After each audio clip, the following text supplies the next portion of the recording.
Hello जी, अस्सलाम वालेकुम। अब आपका है लेक्चर नंबर 20 है, ठीक है, इस वीक का। जो इसका पहला लेक्चर था इस वीक का, उसमें हमने जो पिछला 5 इन्वेस्टमेंट मोड्स थे वो कवर किए थे, और अब हम देख रहे थे ऑल्टरनेटिव्स को कैसे कंपेयर किया जाता है। तो फिर जो लेक्चर नंबर जो नेक्स्ट था इस वीक का, लेक्चर नंबर 2, उसमें हमने उसका पहला मेथड देखा था जो कि था प्रेजेंट वर्थ मेथड, और अब हम उसका एक सेकंड मेथड देख रहे हैं जो कि है फ्यूचर वर्थ मेथड, ठीक है।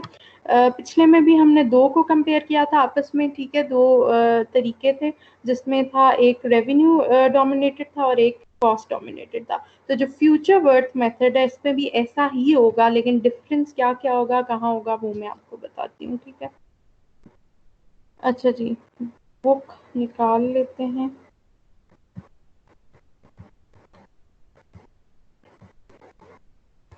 पेज नंबर 64, सॉरी, ठीक है। अच्छा, ये हो गया आपका जो चैप्टर हमने करना है अभी। अच्छा, फ्यूचर वर्थ मेथड, इंट्रोडक्शन से स्टार्ट करते हैं। इसमें क्या है, introduction. In the future worth method of comparison of alternatives, ठीक है, इसमें भी हो क्या रहा है, हम ऑल्टरनेटिव्स को आपस में क्या कर रहे हैं, कंपेयर कर रहे हैं। The future worth of various alternatives will be computed, ठीक है। Then the alternative with the maximum future worth of net revenue or minimum future worth of net cost will be selected। ये वही बात हो गई जो पीछे आप कर चुके हैं कि जब हम रेवेन्यू से निकालेंगे ना, नेट रेवेन्यू से अपना फ्यूचर वर्थ, तो वो हम क्या कैलकुलेट करेंगे, जिसका मैक्सिमम होगा उसको चूज करेंगे। क्यों उस ऑल्टरनेटिव को चूज करेंगे, क्योंकि हम revenue generated method, dominated method से कर रहे हैं, ठीक है। तो रेवेन्यू हमेशा आप क्या चाहते हो, मैक्सिमम चाहते हो। जब हम फ्यूचर वर्थ निकालेंगे कॉस्ट से, ठीक है, कॉस्ट डोमिनेटेड मेथड से, फिर क्या सिलेक्ट करेंगे, कौन सी फ्यूचर वर्थ जो कि मिनिमम होगी, क्योंकि आपने कॉस्ट के मेथड से निकाली, और कॉस्ट हमेशा आप क्या चाहते हो, मिनिमम चाहते हो। जो मिनिमम फ्यूचर वर्थ होगी उसको आप सिलेक्ट करोगे, will be selected as the best alternative for implementation, ठीक है। ये वही बात पिछली वाली हो गई, लेकिन ये आपके रिमाइंड मैंने करा दिया, ठीक है जी। अच्छा, अब देखो, इसमें revenue dominated cash flow diagram है। इसमें भी हम पहला मेथड जो यूज कर रहे हैं, देख रहे हैं, वो क्या है, रेवेन्यू डोमिनेटेड कैश फ्लो है, जैसा पिछले में भी हमने किया था, दोनों थे रेवेन्यू और कॉस्ट, ठीक है। इसमें भी उसी तरह है, डिफरेंस क्या है वो अभी आपको फॉर्मूला में नजर आएगा। A generalized revenue dominated cash flow diagram to demonstrate the future worth method of comparison is presented, ठीक है जी।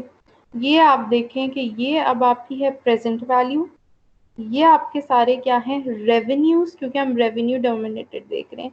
आर जे क्या है, जे ईयर का हम क्या ले लेते हैं, जो नेट रेवेन्यू है। अच्छा, नेट जहां पे लगा हुआ है ना, नेट रेवेन्यू, नेट, इसका मतलब क्या होता है कि वो रेवेन्यू जिसमें से आप अपने अब जो एक्सपेंसेस वगैरह हैं, जो आपको डायरेक्ट कॉस्ट है, वो निकाल के जो आपको रेवेन्यू रिसीव हो रहा है, ठीक है। क्योंकि जब आपको पैसे मिल रहे होते हैं, रेवेन्यू मिल रहा होता है, तो उसके बीच में भी आप कोई ना कोई किसी चीज की कॉस्ट पे कर रहे हो। तो जब वो सारा कुछ कट करके जो बाकी रह जाता है रेवेन्यू, जो बाकी का आपको फायदा हुआ, पैसे मिले, वो क्या है, नेट रेवेन्यू होता है, ठीक है। ये हो गया। और एन ईयर के एंड में आर एन यानी रेवेन्यू जो एन ईयर में होगा, और ये क्या है, आपकी जो सैल्वेज वैल्यू थी, रीसेल वैल्यू थी, एस। अच्छा, अब देखें कि in figure F 5.1 P represents initial investment, जो प्रेजेंट वैल्यू इनिशियल इन्वेस्टमेंट उसको बोल लेते हैं। आर जे क्या है, net revenue at the end of the jth year, and S is the salvage value eight the end of the nth year, ठीक है। ये इन्होंने डायग्राम में बता दिया क्या क्या है। अब फॉर्मूला देखो for the future worth of above cash flow diagram for a given interest rate. Formula अब आपको कहाँ पे क्या क्या इसमें डिफरेंसेस नजर आ रहे हैं पिछले चैप्टर से। पिछले में हमने प्रेजेंट वर्थ निकाली थी, और इसमें हम फ्यूचर वर्थ निकाल रहे हैं। डिफरेंस कहाँ है वो मैं आपको दिखा देती हूँ। ये देखो, ये प्रेजेंट वर्थ के लिए फॉर्मूला था, ठीक है, और अब हम किसके लिए निकाल रहे हैं, फ्यूचर वर्थ। लेकिन रेवेन्यू डोमिनेटेड ही देख रहे हैं, ठीक है, कॉस्ट डोमिनेटेड नहीं। ये जो फॉर्मूला मैंने अभी निकाला है ना, ये प्रेजेंट वर्थ है जो रेवेन्यू डोमिनेटेड से निकाली है। अच्छा, डिफरेंस क्या है और सिमिलैरिटीज क्या है? सिमिलैरिटी तो वही हो गई, फ्यूचर वर्थ में भी क्या होगा कि यहाँ पे हमने जो कंपैरिजन निकाला था वही कंपैरिजन इसके लिए भी है, ठीक है। जब रेवेन्यू जनरेटेड करोगे तो पी के साथ माइनस आएगा और बाकी चीजों के साथ क्या आएगा, सैल्वेज वैल्यू और रेवेन्यू के साथ प्लस आएगा। तो वो चीज यहाँ पे देखो वो वैसे ही है, सेम है जो पिछले प्रेजेंट वर्ड के था, फ्यूचर वर्ड के लिए भी वही है। रेवेन्यू डोमिनेटेड केस में के पी के साथ माइनस आ रहा है, ठीक है, और बाकी जो है आर और एस वगैरह के साथ प्लस आ रहा है, ठीक है। वो यहाँ पे आप देख लें कि आर के साथ भी प्लस है और जो एस वगैरह उसके साथ प्लस है। ये तो हो गई सिमिलैरिटी। डिफरेंस क्या है कि देखो फ्यूचर वर्ड और प्रेजेंट वर्ड में, जब प्रेजेंट वर्ड हमने निकाला था ना, तो हमने पी जो था ना प्रेजेंट, उसके साथ कोई चीज मल्टीप्लाई नहीं की थी, कोई फैक्टर मल्टीप्लाई नहीं हुआ था, बल्कि जो एस है सैल्वेज वैल्यू फ्यूचर है उसके साथ क्या था, मल्टीप्लाई हुआ था। लेकिन अब जो हम कर रहे हैं उसमें क्या है कि फ्यूचर वर्ड निकाल रहे हैं, इसलिए जो प्रेजेंट है उसके साथ फैक्टर मल्टीप्लाई हो रहा है, जबकि एस के साथ नहीं हो रहा है, ठीक है। एक तो ये डिफरेंस हो गया, ये आप देखें पी के साथ यहाँ हो रहा है, एस के साथ नहीं हो रहा। लेकिन जो हमने पिछला था ना प्रेजेंट, उसमें प्रेजेंट के साथ नहीं हो रहा था और इस वाले के साथ हो रहा था। एक तो चलो फॉर्मूला में आपको ये डिफरेंस हो गया, ठीक है, इस चैप्टर के फॉर्मूला और पिछले में ये डिफरेंस बेसिक हो गया, ताकि आप, मैं इसलिए बता रही हूँ ताकि फिर आपको समझ रहे, आप इजीली कंपेयर कर सको, ठीक है। जब ये फॉर्मूला है आपको पता हो this is for future worth and not for present worth, क्योंकि हैं तो दोनों के सेम केसेस, रेवेन्यू डोमिनेटेड इसमें भी है, कॉस्ट डोमिनेटेड इसमें भी और पिछले में भी था। अच्छा, एक चीज ये हो गई। दूसरा क्या है डिफरेंस कि जब प्रेजेंट वर्थ हमने निकाला था ना, तो ये जो 7 फैक्टर मल्टीप्लाई हो रहे थे, इनका क्या था, 1 divided by 1 plus I raised to power N, 1 divided by 1 plus I raised to power 2, ठीक है, इस तरह था, डिवाइड हो रहा था। लेकिन जब आप फ्यूचर वर्ड निकालो तो ये डिवाइड नहीं हो रहा 1 बाय से, ठीक है, 1 से, सॉरी, ये देखो यहाँ पे डिवाइड हो रहा था, लेकिन जो आपका अब वाला है उसमें डिवाइड नहीं हो रहा, ये डायरेक्ट मल्टीप्लाई हो रहे हैं 1 प्लस आई एन माइनस 1 से, 1 प्लस आई एन माइनस 2 से, ठीक है। तो ये क्या है, थोड़े बहुत डिफरेंसेस हैं जो अब आप कर रहे हो उसमें। एक तो ये इसके साथ मल्टीप्लाई होगा, प्रेजेंट के साथ, फ्यूचर के साथ नहीं होगा क्योंकि आप फ्यूचर वैल्यू निकाल रहे हो। और दूसरा ये है कि 1 डिवाइडेड बाय कुछ नहीं है, बस डायरेक्ट मल्टीप्लाई हो रहा है, जबकि पिछले में क्या था, ये दो डिफरेंट चीजें थी। यहाँ पे हम प्रेजेंट निकाल रहे थे और प्रेजेंट के साथ कुछ नहीं था और 1 डिवाइड हो रहा था, ठीक है। ये खैर मैंने आपको इसलिए बता दिया ताकि आपको थोड़ा बहुत समझ रहे कि क्या डिफरेंस है, बिल्कुल ये ना लगे कि पिछला ही उठा के इसमें लिख दिया हुआ, ठीक है जी। अच्छा, in the above formula the expenditure is assigned with negative sign, वही बात हो गई, ठीक है। जो मैंने आपको कंपैरिजन बताया वो वही रहेगा, ठीक है, उसमें कोई चेंजिंग नहीं आएगी। जब रेवेन्यू से निकाल रहे हो तो उसमें पॉजिटिव और नेगेटिव वही रहेगा, ठीक है। जो एक्सपेंसेस है उनके साथ क्या आ रहा है, नेगेटिव साइन आ रहा है। एक्सपेंसेस कौन से, जो आपको कॉस्ट वगैरह पड़ गया यानी कि पी वगैरह, और जो बाकी रेवेन्यूज हैं या सैलवेज है उसके साथ क्या है, इन्होंने लिखा है that are these are assigned with positive sign, ठीक है। अच्छा जी, if we have some more alternatives which are to be compared with this alternative, then the corresponding future worth amount are to be computed and compared, ठीक है। अब क्या है कि एक उसमें उन्होंने आपको क्या बताया कि ऑल्टरनेटिव्स तो काफी सारे, मैं आपको कुछ पहले भी बता चुकी हूँ, 3 भी हो सकते हैं, 4 ऑप्शंस भी हो सकते हैं, तो आप सबके लिए कैलकुलेट करोगे फ्यूचर वर्थ और फिर उनमें से सेलेक्ट करोगे कि बेस्ट ऑल्टरनेटिव कौन सा है which should be selected, ठीक है। Finally, the alternative with the maximum future worth amount should be selected as the best alternative. यहाँ पे भी इन्होंने क्यों लिखा कि maximum future worth, because we are calculating it with revenue dominated, और revenue में हम हमेशा क्या देखते हैं, revenue हमेशा हमें maximum चाहिए होता है, तो हम maximum future worth ही निकालेंगे। Again यही चीज आ गई, ठीक है, कंपैरिजन वही है। रेवेन्यू में हम जो मैक्सिमम, अब यहाँ प्रेजेंट था ना क्योंकि हम ये पिछले चैप्टर का है, अब ये फ्यूचर वर्थ है तो हम फ्यूचर वर्ड्स कैलकुलेट करेंगे रेवेन्यू डोमिनेटेड तरीके से, और जो मैक्सिमम फ्यूचर वर्थ आएगी वो सिलेक्ट करेंगे, क्योंकि रेवेन्यू हमेशा क्या है, मैक्सिमम है। जब कॉस्ट वाले पे जाएंगे तो फिर फ्यूचर वर्थ, ये तो पिछले का इसलिए प्रेजेंट लिखा हुआ है, इस वाले में फ्यूचर वर्थ क्या होगी, जो आप लीस्ट सेलेक्ट करेंगे, क्योंकि कॉस्ट हमेशा आपको क्या चाहिए होती है, लीस्ट कॉस्ट चाहिए होती है, ठीक है। अच्छा ये बात हो गई मैक्सिमम फ्यूचर वर्थ, बिकॉज ये इन्होंने ऊपर revenue generated revenue dominated sorry बताया, ठीक है। अच्छा अब क्या है, कॉस्ट डोमिनेटेड कैश फ्लो। मैं एक दफा सॉरी चेक कर लूँ, रिकॉर्डिंग चल रही है, ठीक है। अच्छा जी, कॉस्ट डोमिनेटेड कैश फ्लो में क्या है, a generalised cost dominated cash flow diagram to demonstrate the future worth method of comparison, ठीक है। फ्यूचर वर्थ मेथड से हम कर रहे हैं इसको।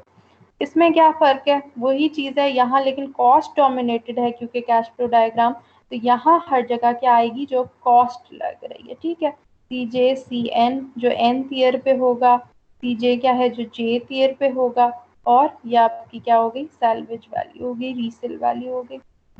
In figure 5.2 P represents an initial investment, ठीक है, ये हो गई। CJ क्या है, the net cost of operation and maintenance at the end of the jth year, and S is the salvage value at the end of nth year, ठीक है। ये बात मैं आपको बता चुकी हूँ। अच्छा अब क्या है, ये देखो कॉस्ट वाले तरीके से इसका फॉर्मूला का कंपैरिजन क्या है, पिछले वाले जो प्रेजेंट वर्ड का कॉस्ट था, और अब क्या है, फ्यूचर वर्ड का कॉस्ट डोमिनेटेड है। फ्यूचर वर्ड कॉस्ट डोमिनेटेड में चीज वही रहेगी, जो सिमिलैरिटी है वो क्या है कि प्रेजेंट वर्ड में भी हमने कहा था कि जब कॉस्ट डोमिनेटेड होगा तो प्लस आएगा प्रेजेंट वैल्यू या कॉस्ट के साथ, और नेगेटिव आएगा रेवेन्यूज के साथ, यानी कि जो सैल्वेज वैल्यू वगैरह। वही चीज यहाँ पे भी हो रही है, प्रेजेंट वर्ड की तरह फ्यूचर वर्थ में भी हो रही है। कॉस्ट डोमिनेटेड में पी और सी के साथ क्या है, पॉजिटिव, इसके साथ कोई साइन नहीं है मतलब पॉजिटिव, और इधर सी जो सारे हैं कॉस्ट उनके साथ पॉजिटिव है। लेकिन जो रेवेन्यू होगा एस वगैरह उसके साथ क्या आएगा, नेगेटिव आएगा। तो ये चीज ये हो गई सिमिलैरिटी। डिफरेंस क्या है, कॉस्ट डोमिनेटेड प्रेजेंट वर्थ वाले फॉर्मूला से अब जो हम cost dominated future word formula कर रहे हैं, वही डिफरेंस है कि वहां पे P के साथ मल्टीप्लाई कुछ नहीं हो रहा था, इधर S के साथ हो रहा था। लेकिन यहाँ पे क्या है, जब फ्यूचर वर्ड निकाल रहे हैं तो प्रेजेंट के साथ मल्टीप्लाई हो रहा है कोई फैक्टर, और फ्यूचर वाली के साथ नहीं हो रहा, S के साथ नहीं हो रहा। दूसरा डिफरेंस क्या है, उसमें वही था 1 डिवाइडेड बाय 1 प्लस आई वगैरह, लेकिन यहाँ पे क्या है, direct 1 plus I raise to power n वगैरह, ठीक है। तो ये वही चीज हो गई, लेकिन थोड़े बहुत डिफरेंसेस आप देख लें ताकि आपको कॉन्सेप्ट भी रहे। अच्छा in this formula expenditures are assigned with positive sign, वो यही बात हो गई सारी, ठीक है। ये तो जो चीजें सेम रहेंगी वो वही है, ठीक है। और रेवेन्यूज क्या है, नेगेटिव साइन के साथ। If we have some more alternatives which are to be compared, हम क्या करेंगे, सबकी फ्यूचर वर्थ अमाउंट्स निकालेंगे। Finally the alternative with the minimum future worth amount should be selected. ये बात कहाँ से आ गई, वही बात आ गई दोबारा कि कॉस्ट हमेशा हम कौन सी देखते हैं, लीस्ट। इधर क्या है, प्रेजेंट वर्ड नहीं, अब हम फ्यूचर वर्ड कैलकुलेट कर रहे हैं, तो फ्यूचर वर्ड मिनिमम सेलेक्ट करेंगे, क्यों, because we are calculating it with cost dominated method, ठीक है। तो जिसकी सबसे कम फ्यूचर वर्थ होगी, कॉस्ट हमेशा हम मिनिमम चाहते हैं, तो कॉस्ट वाले मेथड से जो मिनिमम फ्यूचर वर्थ कैलकुलेट होगी वो वाला आप क्या करोगे, should be selected as the best alternative. सही है, ये वो चीज़ें हो गई। आपको आई होप बिल्कुल सही कंपैरिजन समझ आ गया होगा पिछले से, इसमें क्या क्या है फॉर्मूला में, जैसे मैंने आपको बता दिया किसके साथ प्लस माइनस वो तो चीज़ सेम रहेगी, लेकिन क्या कहते हैं किसके साथ फैक्टर आएगा, और उसके साथ 1 डिवाइडेड वगैरह था, इसके साथ डायरेक्ट मल्टीप्लाई हो रहा है, तो ये थोड़ी बहुत क्या है चेंजेस हैं। अच्छा अब हम कह रहे हैं फ्यूचर वर्थ, इसका बेसिक मैं आपको एक और भी बता दूं। पहले क्या था कि आपको सारा डेटा गिवन था, जो भी बंदा सिलेक्ट कर रहा था, जो ऑर्गेनाइजर है उसके पास काफी सारे ऑल्टरनेटिव्स हैं, तो वो क्या देख रहा था कि मैं प्रेजेंट जो वर्थ है वो देखूं इन सारी चीजों से निकाल के कि मुझे क्या सूट करेगा, ठीक है। अब क्या है कि वो फ्यूचर वर्थ देख रहा है कि मैं फ्यूचर की वैल्यू देखूं, कि फ्यूचर वर्थ से कैलकुलेट करूं कि इसकी क्या फ्यूचर वर्थ आएगी, इस प्रोजेक्ट की क्या फ्यूचर वर्थ आएगी, और फ्यूचर वर्थ जिसकी सबसे बेटर है, रेवेन्यू के केस में मैक्सिमम आएगी, कॉस्ट के केस में जो मिनिमम है वो सिलेक्ट होगा, तो वो कौन सा बेस्ट रहेगा मेरे लिए ऑल्टरनेटिव सिलेक्ट करना फ्यूचर वर्थ देख के, ठीक है। तो बस ये कंपैरिजन है जो प्रेजेंट वर्थ में और फ्यूचर वर्थ में। अब वो फ्यूचर देख के जौन सा है फ्यूचर वर्थ देख के सिलेक्ट कर रहा है। अच्छा जी, एग्जाम्पल्स में अब हम आ जाते हैं। In this section several examples highlighting the applications of the future worth method of comparison are presented. काफ़ी सारी आपके हैं सारी एप्लीकेशंस, इसमें एग्जाम्पल्स गिवन हैं, ठीक है। अब क्या है, पहली क्या है, consider the following two mutually exclusive alternatives. जिनने स्टैटिस्टिक्स भी पढ़ी हुई है उन्हें तो आइडिया होगा म्यूचुअली एक्सक्लूसिव क्या होते हैं। जो म्यूचुअली एक्सक्लूसिव होते हैं ऑल्टरनेटिव्स वो एक साथ एग्जिस्ट नहीं कर सकते हैं, ठीक है। तो ये बंदा दोनों चीजें नहीं कर सकता कि ए भी कर ले बी भी कर ले, नहीं, उसको ऑल्टरनेटिव सेलेक्ट करना है। He has to select one among these, या तो वो एक वाला कर सकता है या वो बी कर सकता है, ठीक है। तो ये क्या है, म्यूचुअली एक्सक्लूसिव ऑल्टरनेटिव्स हैं, दो हैं।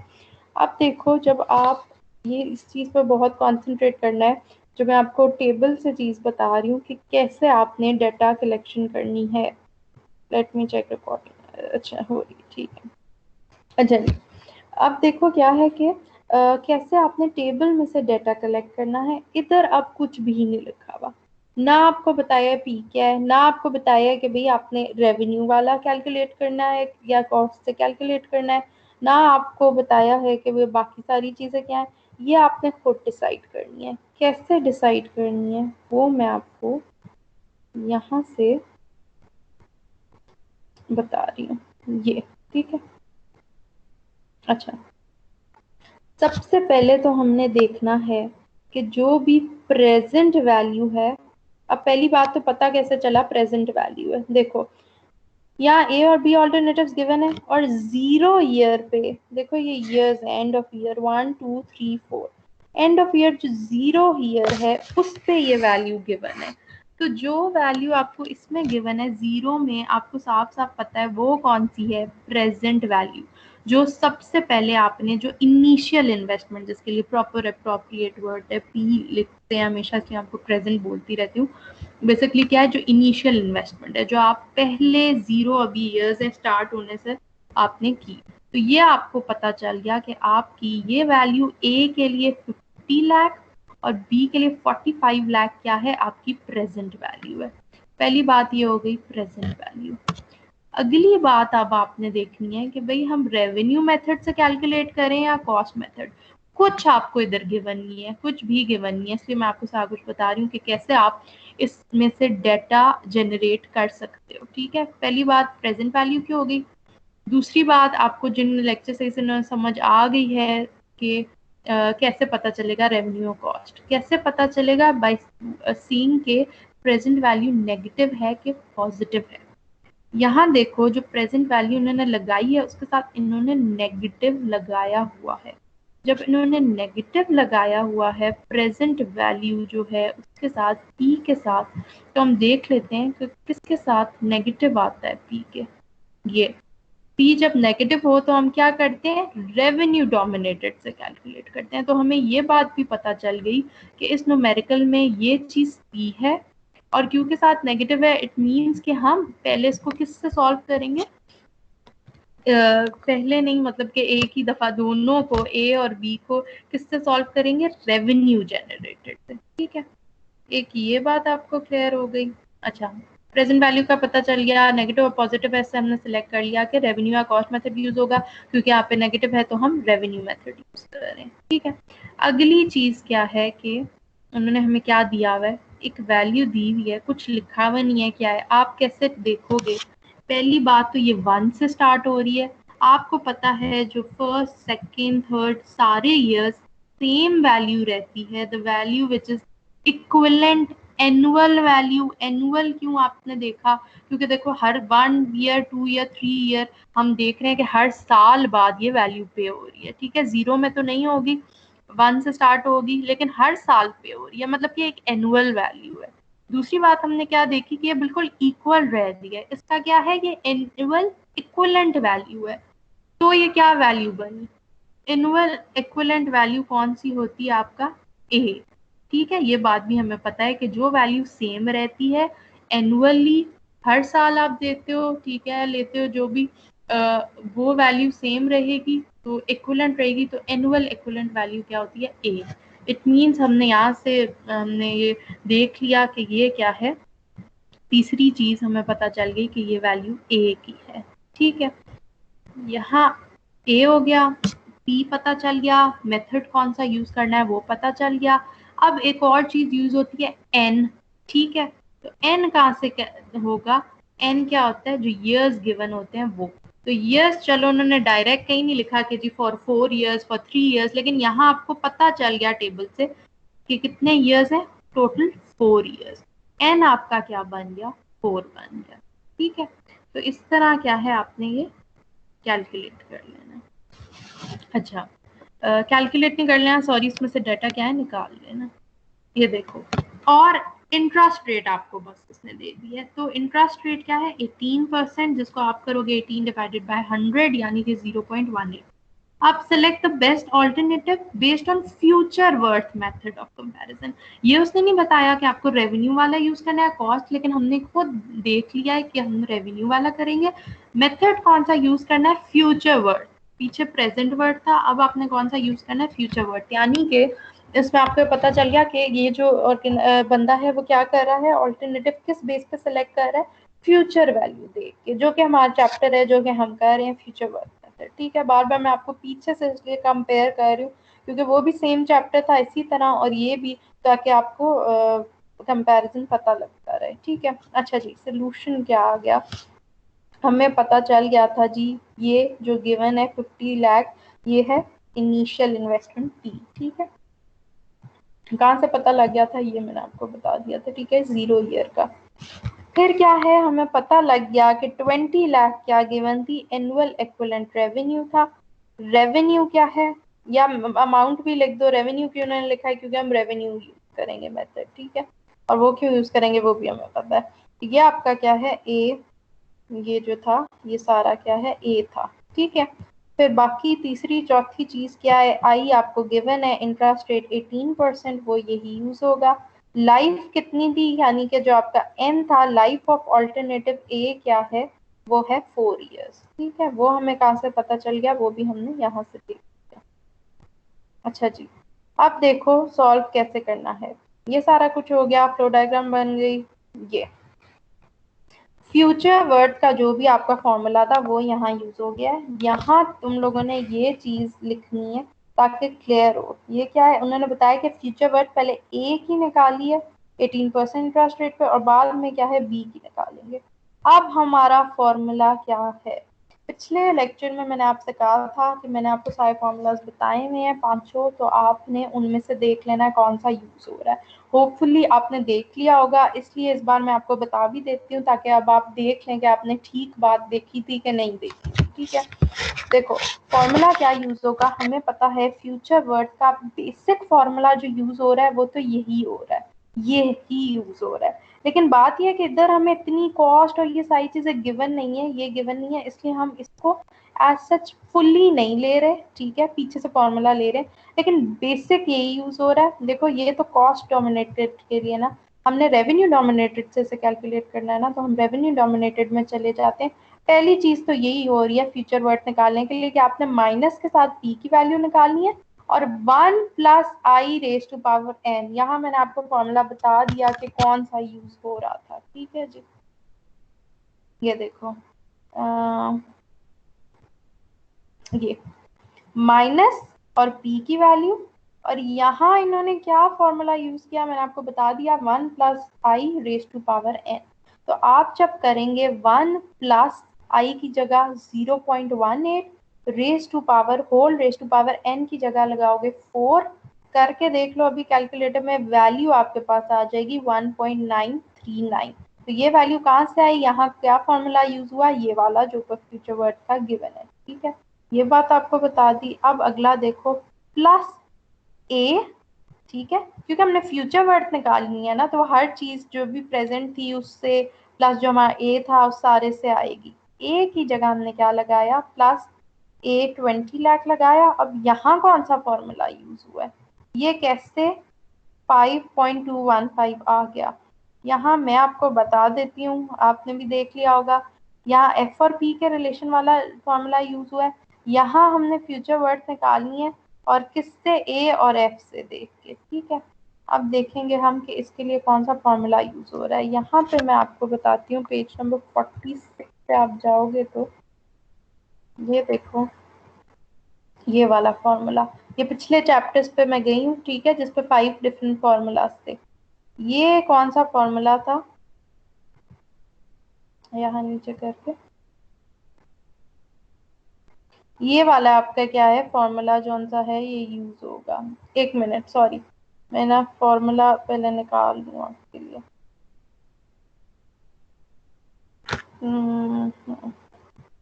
पेज नंबर 46 मैंने लगाया है, लेकिन वो गलत लगा है मैंने पेज, मैं आपको ऊपर बता देती हूँ। अच्छा जी, ये वो 5 फॉर्मूलाज हैं जो मैंने कहा था आपने देखना है कि इनमें से कौन सा यूज हो रहा है, ठीक है ना। तो होपफुली आपने देख लिया होगा कि क्या यूज हो रहा है, ठीक है। तो मैं भी अब आपको बता देती हूँ कि कौन सा यूज हो रहा था। ये वाला फॉर्मूला यूज हो रहा था, ठीक है जी। और ये कौन सा नाम है इसका, देख लेते हैं हम। इक्वल पेमेंट,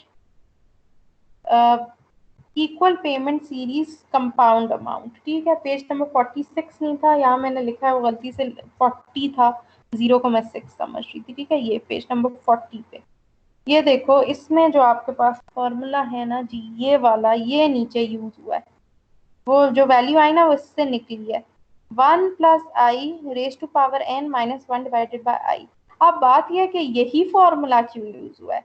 इसलिए यूज हुआ है कि हम निकाल रहे हैं, सॉरी, फ्यूचर वर्ड्स। एक तो ये हमें पता है फ्यूचर वर्ड हम निकाल रहे हैं, ये देखो यहाँ पे भी हम फ्यूचर निकाल रहे हैं, और किस से निकाल रहे हैं, ए से निकाल रहे हैं। नीचे भी आपने देखा आपको ए गिवन है विच इज 20 लाख, जिससे आप फ्यूचर वैल्यू निकालने की कोशिश कर रहे हो, ठीक है। तो आपने प्रेजेंट वैल्यू प्लस ये वाला निकाल लेना है। अब एग्जैक्ट ये आप लिख लो, इसमें आप बेशक वैल्यू पुट करके देख लो। नीचे हमें आई क्या गिवन है, 0.18, और एन गिवन है 4, यहाँ पे भी आएगा 0.18।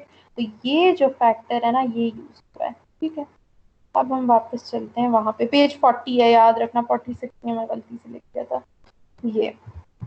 ये हम आ गए वापस अपने चैप्टर पे, और यहाँ पे जो फॉर्मूला यूज हो रहा था वो भी मैंने आपको बता दिया, ये, ठीक है।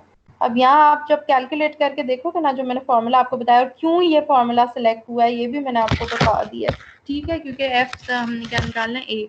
तो यहाँ पे ये 18% ऑफ 4 यूज करके इसलिए द 5.215 आया। आप बेशक निकाल के देख लो, यही आएगा, ठीक है जी। आई होप ये क्लियर आपको हो गया होगा कि ये वैल्यूज कहाँ से आई हैं। इसको सिंपल लिखो तो आपके पास क्या आ जाता है, वैल्यू निकल आती है, ठीक है जी। अब क्या है कि हमने दो हमारे पास हैं मेथड्स, ऑल्टरनेटिव्स ए बी। ए के लिए निकाला रेवेन्यू डोमिनेटेड से, अब बी के लिए भी निकालेंगे, ये भी निकाल दिया, ठीक है। अब क्या करना है कि फ्यूचर वर्ड्स तो हमारे पास निकल आई। Now we have to compare the future words, और जिस फिर हम सेलेक्ट करेंगे कि कौन सा ऑल्टरनेटिव हमारे लिए बेस्ट है। कौन सा हम सेलेक्ट करेंगे, ए या बी। क्या हम देखें जो वैल्यू छोटी है वो सिलेक्ट करें, या जो वैल्यू बड़ी है वो सिलेक्ट करें। वैल्यू वो सिलेक्ट होगी जो बड़ी होगी, क्यों, क्योंकि यहाँ पे हमने इसको निकाला रेवेन्यू डोमिनेटेड से, और रेवेन्यू हमेशा हम क्या चाहते हैं, मैक्सिमम चाहते हैं। तो वो जो वैल्यू बड़ी होगी वो सिलेक्ट होगा। ऑल्टरनेटिव बी तो है 6 लाख समथिंग, ऑल्टरनेटिव ए की फ्यूचर वर्थ आई 7 लाख समथिंग, ठीक है। तो अब हमें पता है कि कौन सा बेटर है, ए, क्योंकि उसकी फ्यूचर वर्थ क्या है, मैक्सिमम है। क्योंकि हमने रेवेन्यू डोमिनेटेड से निकाला तो मैक्सिमम वाली हमने सेलेक्ट कर ली। तो जी हम क्या सेलेक्ट करेंगे, A. The future worth of alternative A is greater than that of alternative B, thus alternative A should be selected, ठीक है जी। ये आपको समझ आ गई। अब मैं एक दफा देख लूँ, ठीक है। आपका ये मैं आपको एक और, ये सारा मैंने आपके लिए क्या लिखा था, ये 4th पॉइंट क्या है, चूज मैक्सिमम और मिनिमम। पहले ये सारी चीजें देखी, फिर हम देखेंगे कि अब हमने जब निकाल ली फ्यूचर वर्ड तो हम मैक्सिमम चूज करेंगे, मिनिमम वैल्यू वो मैंने अभी आपको बता दिया कि हम देख लेंगे। अगर रेवेन्यू से कर रहे हैं तो मैक्सिमम वाला सिलेक्ट करेंगे, कॉस्ट से कर रहे हैं तो मिनिमम वाला सिलेक्ट करेंगे, ठीक है जी। अब मैं जल्दी से आपको एक और एग्जाम्पल बता देती हूँ।